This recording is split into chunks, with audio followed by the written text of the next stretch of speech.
ভিতরে ভিতরে আমরা সবাই পাপী, কিন্তু অন্যের দোষ দেখলে আমরা পাল্লা দিয়ে মাপি।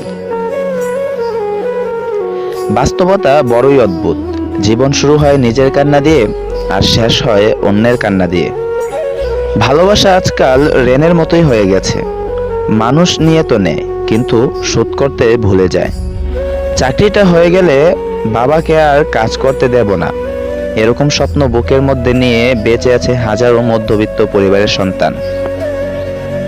একটা আঘাতেই ভেঙে পড়ো না, কারণ আঘাত পেতে পেতেই তো একদিন পোড়ামাটির মতো শক্ত হবে।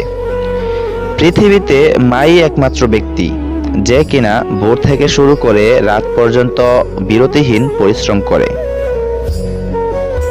মিথ্যা ভালোবাসার অভিনয় শুধু ভালোবাসাকে অপমান করে না, একটা সুন্দর জীবনকেও নষ্ট করে দেয়।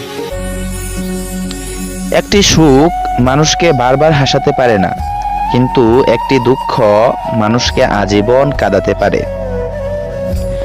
রূপের ঝলক দিয়ে কি করবে যদি চরিত্র ঠিক না থাকে? আবেগ দিয়ে কি করবে যদি বিবেক না থাকে? শিক্ষা দিয়ে কি করবে যদি ব্যবহারটাই ঠিক না থাকে? অবশেষে বুঝতে পারলাম, জীবনে যাদের বেশি বিশ্বাস করেছিলাম আর ভালোবেসেছিলাম, তারাই সবচেয়ে বেশি ঠকিয়েছে আর কষ্ট দিয়েছে।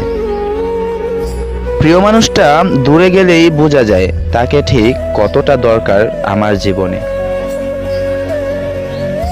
যে মানুষটা তোমার অনুভূতির মূল্য না দিয়ে তোমাকে ছুঁড়ে ফেলে দিয়েছে, সেই মানুষটার জন্য কষ্ট পাওয়া অর্থহীন।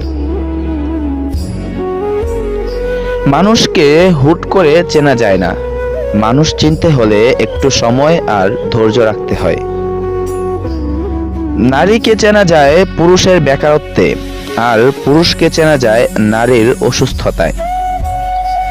কাউকে বেশি ভালোবাসলে বা বেশি কাছের মনে করে গুরুত্ব দিলে তার কাছ থেকেই আপনি সবথেকে বড় কষ্ট পাবেন।